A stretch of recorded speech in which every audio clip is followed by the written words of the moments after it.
الحمد لله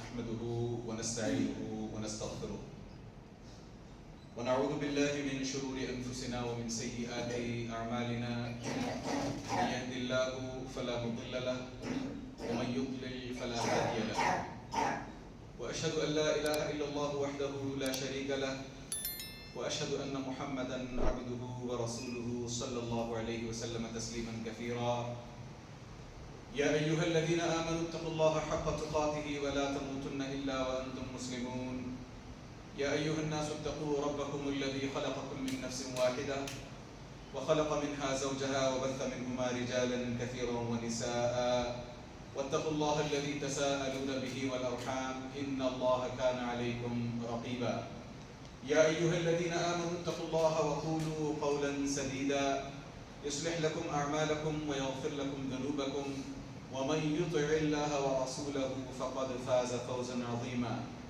أما بعد فإن خير الكلام كلام الله وخير الهدي هدي محمد صلى الله عليه وسلم وشر الأمور محدثاتها وكل محدثة بدعة وكل بدعة ضلالة وكل ضلالة في النار. برادران اسلام اور امت مسلمہ کی پردہ نشین ماں و بہنوں، ہم تمام پر اللہ عز و جل نے بے شمار انعامات احسانات کیے ہیں. ان میں سے ایک احسان یہ بھی ہے کہ اللہ عز و جل نے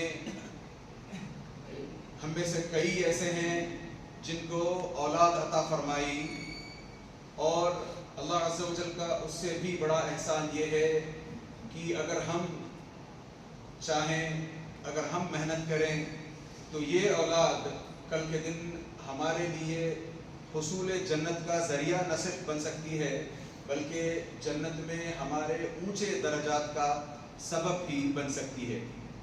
اللہ سے دعا کرتے چلیں کہ اللہ عز و جل ہمیں اپنے بچوں کی اس آزمائش میں کھرا اتارے. اللہ سے دعا کرتے چلیں کہ اللہ عز و جل ہمارے اپنے بچوں کو ہم سے زیادہ نیک اور صالح بنائیں اور یہ بچے ہمارے لیے ہماری جنت کے ضامن بنے. آمین یا رب.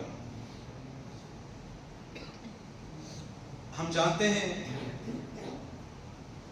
کہ ہمارے اپنے بچے اللہ کی طرف سے ہمارے پاس امانت کے طور پر دیے گئے ہیں، اور اس سلسلے میں نہ صرف قرآن کی آیات بلکہ کئی احادیث اور کئی واقعات بھی آتے ہیں.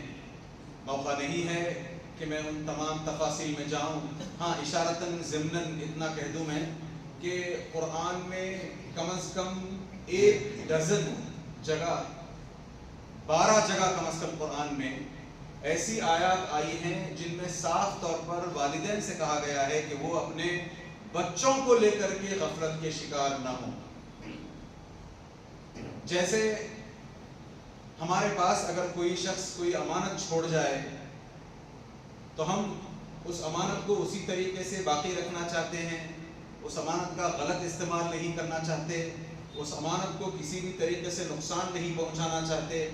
کل کے دن جب جس بندے نے ہمیں وہ چیز امانت کے طور پر دی ہے وہ لینے کے لیے آئے تو ہم اسی حالت میں انٹیکٹ اس بندے کو اس کی امانت ادا کر دیں. یہ ایک مسلمان کا اپنا فریضہ ہوتا ہے. ہر مسلمان یہ کام جانتا ہے اور ہر مسلمان یہی کام کرتا ہے. اس کی ایک بھونڈی سی مثال ہمارے سامنے، اگر کوئی بندہ ہمارے پاس لا کر کے کچھ پیسہ رکھے، کہے کہ بھائی میں اگلے چند ماہ کے لیے ابراڈ جا رہا ہوں، میرے گھر پر پیسہ سیف نہیں ہے، میں آپ کے پاس رکھ کر جاتا ہوں، واپس جب آؤں تو آپ پیسہ دے دینا. ہم میں سے ہر اچھا مسلمان یہی چاہے گا کہ اس کا سارا پیسہ حفاظت کے ساتھ رکھا جائے، جب وہ واپس آئے تو اس پیسے کو لے لیں اور اس کو ہم اٹھا کر دینے میں کوئی سنکوچ بھی نہیں کریں گے. اسی حساب سے اللہ عز و جل نے جو یہ چھوٹے نونہال ہماری گودوں میں امانت کے طور پر ڈالے ہیں، اندازہ کریں اس چیز سے کہ اگر کوئی شخص ہمارے پاس کوئی چیز امانت لا کر چھوڑتا ہے، غور سے سنیے گا، ایک انالوجی آپ کے سامنے رکھنے کی کوشش کر رہا ہوں کہ اگر کوئی بندہ ہمارے پاس کوئی چیز امانت کے طور پر لا کر چھوڑتا ہے، نمبر 1، اس کے ساتھ ساتھ اس امانت کی حفاظت کا ذمہ نہ صرف ہمیں دیتا ہے، اس کے لیے جو جو چیزیں ضروری ہیں اس امانت کی حفاظت کے لیے جو جو چیزیں ضروری ہیں ان ساری چیزوں کا اہتمام بھی وہ کر کے جاتا ہے کہ بھئی آپ کو اس کی ضرورت ہے یہ لو، میری امانت کو حفاظت سے رکھنے کے لیے کچھ اور چاہیے لے لو، آپ اس پر محنت کرو گے، آپ کو اس کا ویج چاہیے، اس کے ویجز چاہیے، آپ کو اس کی سیلری چاہیے لے لو، اس کا دولت لتا کھانا پینا جو کچھ بنتا ہے لے لو، آپ میری اس امانت کو پوری حفاظت کے ساتھ رکھو، آپ بدلے میں جو چاہو گے میں آپ کو دے دوں گا۔ اگر اندازہ کریں کہ اتنا کہنے کے باوجود بھی کوئی شخص اس امانت میں خیانت کر جائے تو کس کا دوش؟ اسی بندے کا جس نے اتنی ساری سہولیتوں کے باوجود بھی اس امانت میں خیانت کی۔ یہ جو نوجوان بھٹکے بھٹکائے، راہ سے بھٹکے بھٹکائے، دین سے دور، دین سے بیزار دکھائی دیتے ہیں، یہ نوجوان دراصل ان کے ہم کو، اپنے والدین کو یعنی ہمیں اللہ عز و جل کی طرف سے دی گئی امانتیں تھیں۔ ان میں نہ صرف ہم نے خیانت کی ہے بلکہ ان کے دلوں سے اللہ کا ڈر دور کیا ہے۔ اس وجہ سے یہ نوجوان بھٹکے بھٹکائے پھرتے ہیں، اس وجہ سے یہ نوجوان اینٹی سوشل ایلیمنٹس بنے پھرتے ہیں۔ اصل میں کسی اور چیز پر خطبہ دینا چاہ رہا تھا، میری تیاری کسی اور چیز کو لے کر تھی۔ واللہ کل رات میں نے ایک واٹس ایپ پر کسی کا ڈی پی دیکھا، اس ڈی پی نے مجھے پھر مجبور کیا ہے کہ میں یہاں پر آج آپ کے سامنے اس ضمن میں بات رکھوں۔ اس ڈی پی میں دیکھتا ہوں کہ ایک چھوٹا سا نونہال بچہ، 4 سال 2 سال غالباً اس کی عمر ہے، 2-3 سال کی عمر کا چھوٹا سا بچہ، اس کو اس کے ماں باپ کرسمس ٹری کے پاس لے جا کر نہ صرف کھڑا کرتے ہیں بلکہ آس پاس وہاں سنو من ہے، ان کے اطراف اس کو بچے کو کھڑا کرتے ہوئے فوٹو لیتے ہیں اور اس کا ڈی پی بنا کر ڈالتے ہیں۔ پھر ہم آگے چل کر شکایتیں کرتے ہیں کہ ہمارے بچے دین پر نہیں ہیں۔ ارے ہم نے خود اپنے بچوں کو اللہ کے حقوق سے دور کیا ہے، اللہ کے حقوق کو پہچاننے کے لیے ہم نے کوئی موقع نہیں چھوڑا اپنے بچوں کے سلسلے میں۔ ہم اپنے بچوں کو دین سے دور کرتے ہیں۔ یہ کنڈر گارٹنز جو ہم بچوں کو لے جا کے جہاں ایڈمیشن کرواتے ہیں، امام ابن عثیمین رحمہ اللہ کا فتویٰ ہے کہ اپنے بچوں کو اس طرح کے کنڈر گارٹنز میں لے جا کر مت شریک کروایا کرو، وہاں ان کا ایڈمیشن مت کروایا کرو، وہاں موسیقی ہوتی ہے، ناچ ہوتا ہے، گانا ہوتا ہے۔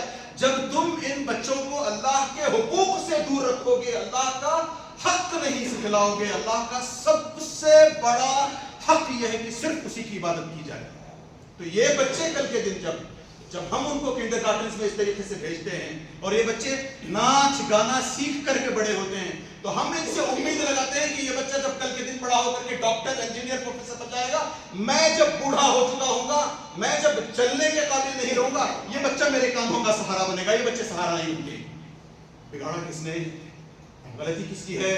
اس بچے کی نہیں، غلطی ہم نے کی ہے جو دنیاوی تعلیم کی طرف دھکیل دیا ہے بچوں کو۔ ارے اللہ عز و جل کے نبی کریم صلی اللہ علیہ وسلم فرماتے ہیں، یا ایھا الناس اتقوا اللہ واجملوا فی الطلب۔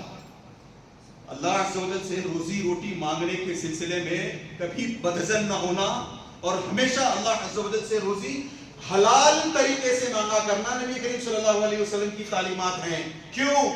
انکم لن تموت نفس حتی تستوفی رزقها، اور کما قال نبی صلی اللہ علیہ وسلم کہ ایک بھی زندگی اس دنیا کو چھوڑ کر نہیں جا پائے گی جب تک کہ اس کی روزی روٹی جتنی اس کے نصیب میں ہے وہ جب تک مکمل نہ کر لے وہ اس دنیا کو چھوڑ کر نہیں جاتا۔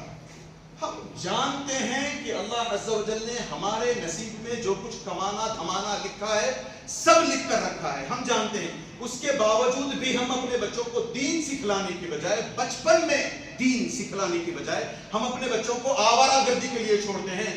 اچھے لوگ جو ہوتے ہیں، ویل کلچرڈ، ایجوکیٹڈ، جو اپنے آپ کو مانتے ہیں، وہ اپنے بچوں کو لے جا کر کے کانوینٹ میں ڈالتے ہیں یا پھر لے جا کر کے اسلامک ایجوکیشن کے نام پر وہ جو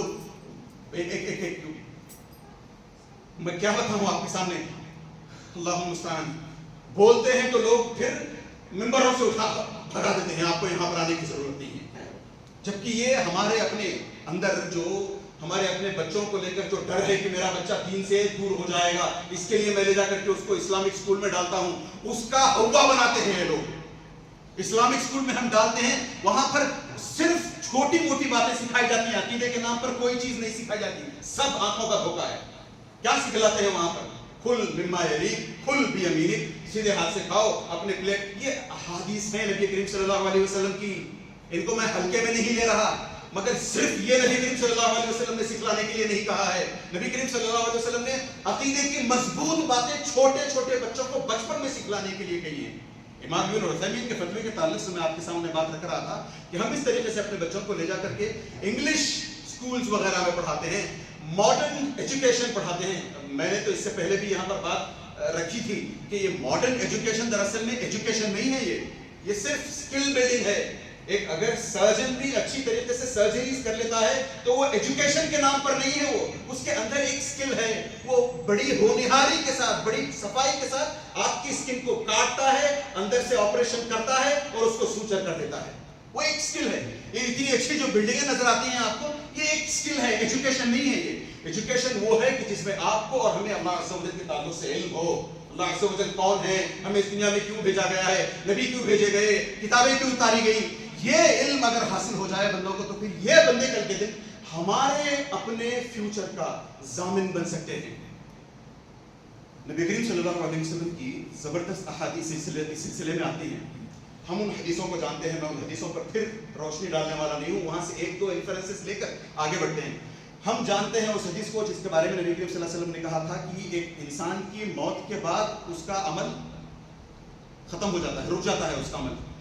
الا ان ثلاث، تین اس کے طریقے ہوتے ہیں جس کے بعد، جس کا مطلب یہ ہے کہ ایک انسان کے مرنے کے باوجود بھی تین طریقوں سے، تین ذریعوں سے، تین ریسورسز ہیں اس کے پاس جس کے ذریعے سے اس بندے کو جو مر چکا ہے اس کے اعمال میں، اس کے رینکنگز میں اضافہ ہوتا رہتا ہے. اس میں سے ایک شخص کے بارے میں نبی کریم صلی اللہ علیہ وسلم نے کہا تھا، ہم جانتے ہیں، او ولد صالح یدعو لہ، ایک نیک انسان، رائچس نوجوان لڑکا جو اپنے ماں باپ کے لیے دعائیں کیا کرے. ہم میں سے جو لوگ اپنے بڑھاپے کو پہنچ چکے ہیں وہ ایک سیکنڈ کے لیے اپنے سینوں پر ہاتھ رکھ کر کے اپنے آپ سے سوال کریں کہ کیا ہمیں لگتا ہے کہ ہمارے بچے ہمارے مر جانے کے بعد ہمارے لیے دعائیں کریں گے؟ کیا ہم نے ان کو اس قابل بنایا ہے جتنا دین ہمیں پتا تھا؟ کیا ہم نے اپنے سے زیادہ اپنے بچوں کو دین سکھلانے کی کوشش کی ہے؟ میٹر الٹا ہے. جتنا دین ہم جانتے ہیں وہ دین ہمارے اپنے ماں باپ جتنا جانتے تھے اس سے کم جانتے ہیں. نتیجتاً ہمارے اپنے بچے جتنا دین ہم جانتے ہیں اس سے کم جانتے ہیں. تو یہ گرتا جا رہا ہے. یہ فری فال کب تک چلے گا؟ میں نے کہا تھا قرآن اور احادیث کئی چیزوں کی طرف اشارہ کرتی ہیں جن سے ہمیں صاف اندازہ ہوتا ہے کہ ہمیں اپنے بچوں کو ہلکے میں نہیں لینا چاہیے. بچوں کی عزت کرنی چاہیے. عزت یہ نہیں ہے کہ ہم ان کو کانوینٹ میں بھیجیں، عزت یہ نہیں ہے کہ ہم ان کو ماڈرن ڈے ایجوکیشن پڑھائیں، بلکہ بچوں کے لیے سچ مچ ان کی عزت یہ ہے کہ ہم ان کو دینی تعلیم سے آراستہ کریں، دین سکھلائیں ان کو. ارے اچھے اچھے ایسے گھرانے ہیں جن میں یہ ہوتا ہے کہ ماں باپ اپنے بچوں کو اٹھا کر کے بڑے بڑے ایجوکیشنل انسٹیٹیوشنز کو بھیج دیتے ہیں. دین کی جہاں تک بات آتی ہے خود ضامن ہو جاتے ہیں، خود کہتے ہیں میں سکھلا لوں گا. بھئی آپ کتنا جانتے ہو جو اپنے بچوں کو دین سکھلاؤ گے؟ خود تو دین پر نظر نہیں آتے، خود کی داڑھی نہیں ہے، خود کے ٹخنے سے نیچے پاجامے ہیں. کتنا دین بچے کو، کیا دین سکھلاؤ گے بچوں کو؟ ننگا نہائے گا کیا، نچوڑے گا کیا؟ تو اس طریقے سے نبی کریم صلی اللہ علیہ وسلم کی فرمودات پر غور کریں. میں نے کہا تھا ایک حدیث وہ ہے جس میں نبی کریم صلی اللہ علیہ وسلم فرماتے ہیں کہ وہ بچہ جو اپنے ماں باپ کے مر جانے کے بعد ان کے لیے دعا کرے. ہم اگر نوجوان ہیں، ہم اگر اس سٹیج کو نہیں پہنچے ہیں جہاں ہماری داڑیاں سفید ہو گئی ہوں، جہاں ہمارے بچے شادی وادی کر چکے ہوں، اس سٹیج کو اگر نہیں پہنچے ہیں، ابھی جوان ہیں، تو ہم سوچیں، ایک سیکنڈ کے لیے رک جائیں، اپنے آپ سے سوال کریں کیا ہم اپنے والدین کے تعلق سے نیک دعائیں کرنے والے ہیں؟ کیا ہم کرتے ہیں؟ When was the last time we did something like that? کب ہم نے والدین کے لیے دعائیں کی تھی؟ ہونا تو یہ چاہیے تھا کہ رب ارحمہما کما ربیانی صغیرا، ہر نماز کی ہر سجدے میں ہونا چاہیے تھا. کم از کم یہ اتنا تو بیسک منیمم بنتا ہے. قرآن نے سکھلایا ہے یہ. ہم کب دعا کرتے ہیں والدین کے تعلق سے؟ شب معراج کو، شب برات کو، بس شب قدر کو، اتنا ہی. یہ اسی طریقے سے ایک اور نبی کریم صلی اللہ علیہ وسلم کی روایت آتی ہے، ایک بندہ قیامت کے دن اپنی اعمال کو دیکھتا ہے کہ جنت میں اس کی اتنی رینکنگز اتنی اونچی ہیں اس کی، وہ پریشان ہو کر پوچھتا ہے اتنی اونچی رینکنگ میری، میں نے تو اتنی محنت نہیں کی تھی. نبی کریم صلی اللہ علیہ وسلم فرماتے ہیں کہ اللہ عز و جل وہاں پر فرشتوں کے ذریعے سے فرمانے لگواتے ہیں باستغفارک ولدک لک، یہ رینکنگ جو تمہیں ملی ہے تمہارے اپنے بچے نے تمہارے مر جانے کے بعد تمہارے لیے استغفار کیا ہے, تمہارے لیے دعائیں کی ہیں, اس کی وجہ سے تمہاری رینکنگز بڑھتی گئی ہیں. تو ہم اپنے بچوں کو چاہتے ہیں. یہ صرف وہ ایسی باتیں نہیں ہیں کہ ہم اچھا سننے کو تو بڑی اچھی لگتی ہیں, پریکٹیکلی بہت مشکل ہے, کم سے کم آج کے دور میں تو نہیں کی جا سکتی. نہیں, ایسا کچھ نہیں ہے, ایسا کچھ نہیں ہے. یہ ہر چیز ہماری اپنی ہمارے اپنے دین کے, ہماری اپنی شریعت کے تعلق سے جو بھی باتیں آتی ہیں وہ سب پریکٹیکل ہیں, ہر زمانے میں کمپیٹیبل ہیں. بس ضرورت صرف اس بات کی ہوتی ہے کہ انسان تہیہ کر لے, انسان ارادہ کر لے, عزم مصمم کر لے کہ نہیں میں پہل کروں گا. واللہ آپ پہل کریں گے, آپ کو دیکھ کر کے سوسائٹی کے دوسرے لوگ آپ کے نقش قدم پر چلیں گے. ہم پہل نہیں کرنا چاہتے. وہاں دیکھیں, ہم عام طور پر, میں نے کہا نا, ہم عام طور پر یہ کہتے ہیں کہ نہیں یہ باتیں وہاں سیرت کی کتابوں میں اچھی لگتی ہیں, یہ باتیں سننے میں بڑی اچھی لگتی ہیں, خطبے میں بڑا جوشیلا بیان لگتا ہے اس طریقے سے. نہیں نہیں نہیں نہیں, مثالیں دیتا ہوں میں آپ کے سامنے انشاءاللہ تعالی. عبادہ ابن صامت رضی اللہ عنہ جب اپنے بستر مرگ پر تھے, جب ان کی موت کا وقت قریب تھا, ان کے بیٹے ولید بن عبادہ دوڑے چلے آتے ہیں, والد صاحب سے کہتے ہیں ابا جان بس ایک نصیحت کیجیے, آپ مجھے پتا ہے کہ اب اس دنیا سے اب تب میں جانے والے ہیں, جانے سے پہلے بس مجھے ایک نصیحت کیجیے, ایک منٹ کے لیے رک جائیں. میں یا آپ اگر بستر مرگ پر ہوں, ہماری اپنی موت کے قریب ہوں, کیا کہیں گے ہم؟ ایک وصیت بچہ مانگتا ہے, کیا کہیں گے ہم؟ وہاں دیکھیں عبادہ بن صامت نے کیا کہا, وَعْلَمْ أَنَّ الْأُمَّةَ لَوْ اجْتَمَعُوا, بلکہ دوسری آیت أَنَّمَا أَصَابَكَ لَمْ يَكُنْ لِيُخْطِئَكَ وَأَنَّمَا أَخْطَأَكَ لَمْ يَكُنْ لِيُصِيبَكَ. بچے کو, چھوٹے بچوں کو جو باتیں سکھلائی تھی, عبداللہ بن عباس کے تعلق سے بول رہا ہوں میں, جو بات جو عبداللہ بن عباس کو نبی کریم صلی اللہ علیہ وسلم نے سکھلائی تھی, وہ بات بستر مرگ سے عبادہ بن صامت رضی اللہ عنہ اپنے بچے کو سکھلاتے ہیں کہ دیکھو حلال کا لقمہ کھانا ہمیشہ, حرام کا لقمہ مت کھانا. یاد رکھو جو تمہارے اپنے نصیب میں ہے, جو تمہیں مل کر رہنا ہے, وہ تم چاہے کچھ بھی کر لو ملے گا تمہیں. ارے نبی کریم صلی اللہ علیہ وسلم کی حدیث آتی ہے, جس طریقے سے ہمیں ہماری اپنی موت ڈھونڈ رہی ہے, اس سے کہیں زیادہ ہمیں ہمارا رزق, ہماری روزی روٹی ڈھونڈتی ہوئی آ رہی ہے. کئی بار ایسا ہوتا ہے ہم اپنے بچوں کو روزی روٹی غلط طریقے سے کھلانے کے چکر میں بگاڑ لیتے ہیں, اور پھر بچہ جب بگڑ جاتا ہے, ہم جب سکھیانے لگتے ہیں یا 50-60 کے ہونے کے بعد جب عقل ہماری ٹھکانے آنے لگتی ہے, تب لوگوں میں جا کر کے شکایتیں کرتے ہیں کہ میرا بچہ دین پر نہیں ہے. ارے بھائی اس بچے کو بگاڑا کس نے؟ جب یہ چھوٹا بچہ تھا تو ظلم کس نے کیا اس پر؟ عبادہ ابن صامت کی بات نہیں ہے صرف, عمر ابن عبدالعزیز کو دیکھیں, بہت بڑے گورنر رہ چکے ہیں مدینے کے. ان کے تعلق سے آتا ہے کہ جب ان کی انتقال کا وقت آیا, جب یہ موت کے بستر پر تھے, اپنے 17-18 دینار یا 7-8 دینار کچھ چھوڑے تھے اپنے بچوں کے لیے انہوں نے, جبکہ ان کے کافی بچے تھے, 1 ڈزن سے زیادہ بچے تھے ان کے. وہ سب کو ملا کر کے ان کے پاس چلر چینج, لوز چینج اتنا ہی تھا ان کے پاس, چند دینار, چند سکے.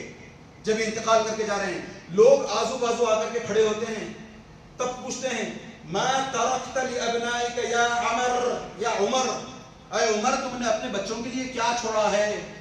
سب تو وراثت میں یہ وہ نہ جانے کیا کیا چھوڑ کر جاتے ہیں, تم نے اپنے بچے کے لیے وراثت میں کیا چھوڑا ہے یا عمر؟ یہ کہتے ہیں تقوی اللہ, اللہ عز و جل کا ڈر میں نے ان کے دلوں میں چھوڑ رکھا ہے. پیسے ویسے کچھ نہیں چھوڑے, دولت, مال, جائیداد, زمین, گاڑیاں, پراپرٹیز نہیں چھوڑے. تو جواب میں یہ کہتے ہیں, اگر غور سے سنیے گا ان کا جواب, اگر میرے بچے نیک ہیں, اللہ والے ہیں, متقی ہیں, تو ان پیسوں کی میرے بچوں کو ضرورت نہیں ہے. واللہ یتولی الصالحین, اللہ عز و جل ان کا پاسبان بنے گا, اللہ عز و جل ان کو اپنے ذمے میں لے لے گا, ان کو میرے پیسوں کی ضرورت نہیں ہے, میرے محتاج نہیں ہے یہ. اور اگر میرے بچے بگڑے ہوئے ہیں, ظالم ہیں, اللہ تعالیٰ کی معصیت کرتے ہیں, نافرمانیاں کرتے ہیں, تو میں ایسے نافرمان بچوں کے لیے کیوں چھوڑ کر جاؤں کچھ بھی, جو میرے جانے کے بعد بھی میری دنیا, میری ضرورتوں کے سامان سے, جو میرے جانے کے بعد بھی میری چھوڑی ہوئی پراپرٹیز ہوئے, اس سے اللہ عز و جل کی نافرمانی کرتے پھرے. میں نہیں چاہتا ایسا. تو اس طریقے کی سوچ ہمیں پیدا کرنے کی ضرورت ہے. ابو الاسود الدولی, یہ بھی بہت بڑے اسٹالورٹ ہیں اسلام کے. یہ اصل میں علی رضی اللہ عنہ نے ایک زمانے میں حکم دیا تھا کہ صرف اور نحو کے قواعد کو, یعنی عربی زبان کی جو لیکسیکن ہے اس کو جمع کیا جائے, لیکسیکالوجی, نحو وغیرہ کو, گرامر کو کمپائل کیا جائے. تو ابو الاسود الدولی نے یہ کام کیا ہے. یہ اپنے بچوں سے کہتے ہیں قد احسنت الیکم صغارا و کبارا، یاد رکھو جب تم چھوٹے تھے تب بھی میں نے تمہارے ساتھ احسان والا معاملہ کیا ہے، اب جب کہ تم بڑے ہو گئے ہو تب بھی میں نے احسان والا معاملہ تمہارے ساتھ کیا ہے۔ اتنا ہی نہیں، وہ آگے کہتے ہیں وَقَدْ أَحْسَنْتُ إِلَيْكُمْ قَبْلَ أَن تُولَدُوا قَبْلَ مَوْلِدِكُمْ، بلکہ میں نے تمہارے ساتھ تو تمہارے پیدا ہونے سے پہلے بھی احسان والا معاملہ کیا ہے۔ بچے ایک منٹ کے لیے سٹپٹا گئے۔ بچوں نے کہا جب ہم چھوٹے تھے ہمارے ساتھ آپ نے احسان کا معاملہ کیا، سمجھ میں آتی ہے بات، آج ہم جب بڑے ہو گئے ہیں ہمارے لیے آپ نے جو کچھ چھوڑ رکھا ہے سمجھ میں آتی ہے بات، مگر ابا جان یہ ہمیں سمجھ میں نہیں آیا کہ آپ نے کہا کہ میرے پیدا ہونے سے پہلے، ہم بچوں کے پیدا ہونے سے پہلے بھی آپ ہمارے ساتھ احسان والا معاملہ کر رہے تھے جبکہ ہم اس دنیا میں تھے ہی نہیں۔ تب انہوں نے کہا کہ میں نے تمہارے لیے ایسی ماں کا اختیار کیا جو تمہیں دین سکھلا سکے، اس حساب سے میں نے ہمیشہ ضرورت سے زیادہ کوشش کی ہے کہ میں تمہارے ساتھ احسان کا معاملہ جاری رکھوں۔ تو تمہارے پیدا یعنی مطلب یہ ہوا اس کا کہ ہم اپنی اسپاؤسز کو چننے سے پہلے ان کی کالے کالے بال، گھنگرے گھنگرے بال، پیلی پیلی نیلی نیلی پیلی پیلی نہیں، وہ نہیں دیکھنا ہے۔ ارے اس بندی کے اندر دین ہے یا نہیں وہ دیکھو، پھر باقی چیزیں اللہ عز و جل کے نبی کریم صلی اللہ علیہ وسلم کہتے ہیں فاظفر بذات الدین، چار چیزوں پر جہاں انتخاب ہوتا ہے کسی عورت کا، کسی لڑکی کا شادی کے لیے، نبی کریم صلی اللہ علیہ وسلم کا حکم ہے کہ دین کو دیکھ کر اس لڑکی کا انتخاب کرو۔ پتہ چلا کہ آپ جب گھر کے باہر ہوتے ہو کمانے دمانے کے لیے، یہ لڑکی ہوتی ہے جو آپ کے گھر میں آپ کی بیوی بن کر کے آئی ہے، جو آپ کے بچوں کو دین سکھلائے گی۔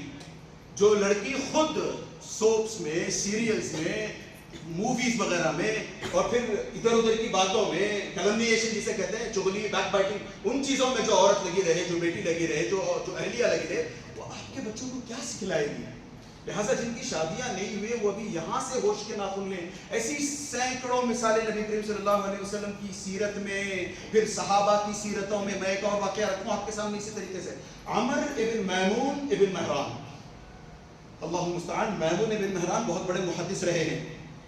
ان کے تعلق سے آتا ہے کہ جب یہ بہت کمزور ہو گئے تھے تو ان کا دل تھوڑا سا سخت ہو گیا تھا۔ فزیکل ہارٹ کی بات نہیں کر رہا ہوں میں، دل سخت ہو گیا کا مطلب نہیں پمپ نہیں کر رہا، بلڈ سرکولیشن نہیں ہو رہا، نہیں وہ بات نہیں ہے۔ دل جیسے قرآن کی آیات کا، نمازوں کا اس پر اثر نہیں ہو رہا ہو، ایسی حالت ان کی ہو گئی تھی۔ انہوں نے کہا کہ میرا دل غلیظ جیسا ہو گیا ہے، ایک دم ایسا کٹھور ہو گیا ہے کہ کچھ سمجھ نہیں آتا کیا کروں۔ تو انہوں نے اس وقت یاد کیا کہ کیوں نہ میں ایک کام کروں، حسن بصری کے پاس چلتا ہوں، ان سے جا کر کے بات چیت کروں گا، وہ میرے اس دل کا علاج شاید کر دیں تو کر دیں۔ تو اپنے بچے سے کہا، عمر سے کہا کہ مجھے لے کر کے حسن کے پاس چلو۔ بچہ لے کر کے حسن کے پاس جاتا ہے، بیچ میں ایک چھوٹا سا زبردست واقعہ آتا ہے، کسی اور وقت بات کریں گے انشاءاللہ تعالیٰ اگر وقت رہی تو ابھی۔ تو وہ کہتے ہیں کہ جب میں وہاں پہنچا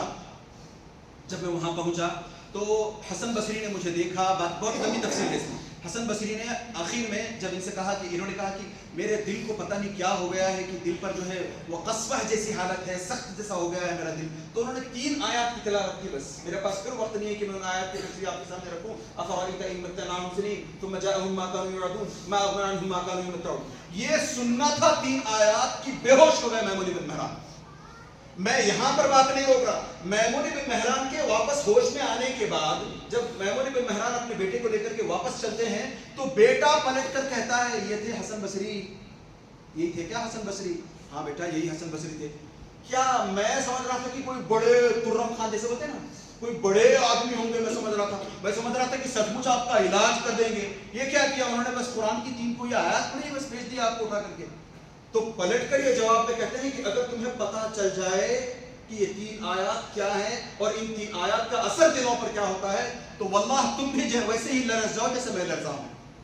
تو اس کے بعد یہ عمر بن میمون بن مہران، ان کا بیٹا، میمون بن مہران کا بیٹا، اس کے بعد آگے چل کر کے بڑا محدث بنتا ہے۔ ایک چھوٹا سا واقعہ کافی ہوتا ہے انسان کو زندگی میں تبدیلی پیدا کرنے کے لیے، ایک چھوٹا سا واقعہ کافی ہوتا ہے ہمیں اپنے بچوں کے تعلق سے ہوشیار کرنے کے لیے۔ اگر ہم اسی طرز کو اپنائے رکھیں گے، اپنے بچوں کو دین نہیں سکھلائیں گے، وہ دن دور نہیں ہے، یاد رکھیں۔ وجاوزنا ببنی اسرائیل البحر فاتوا علی قوم یعکفون علی اصنام لهم قالوا یا موسی اجعل لنا الها کما لهم آلهة۔ نبی کریم صلی اللہ علیہ وسلم فتح مکہ کے بعد جب لوگ جوق در جوق اسلام میں آنے لگے تھے تو ایک ایک غزوہ تھا، اس کے بعد نبی کریم صلی اللہ علیہ وسلم کہیں جا رہے ہیں اپنے نئے نئے صحابہ کو لے کر کے، ان کو لے کر کے جاتے ہیں، وہاں ان لوگوں نے ایک خاص قسم کا معبود دیکھا، ایک خاص قسم کا غالباً ٹری دیکھا، پیڑ دیکھا.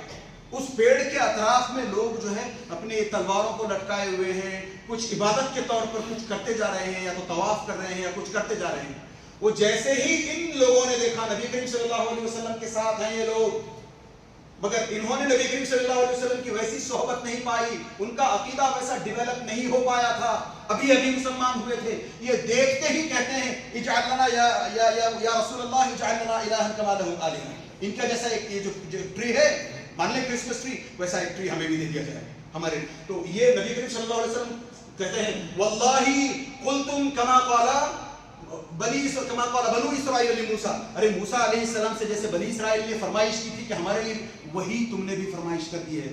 تو ہم اگر دین میں پختے نہیں رہیں گے تو یہ آنے جانے والے ہلکے سے ہچکولے، ہلکے سے جھونکے بھی ہمیں اپنی طرف بہا کر لے جائیں گے.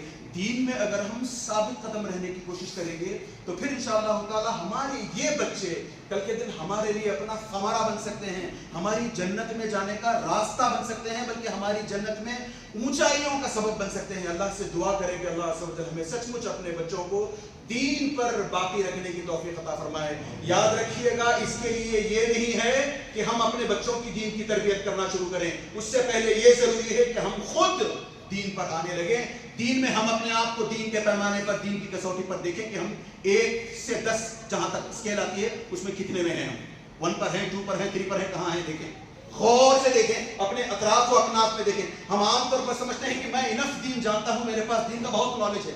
تھوڑا سا اپنے ددیال میں، ننیال میں نظریں گھما کر کے دیکھ لیں کہ ہمارے اپنے ددیال میں کون عالم رہا ہے.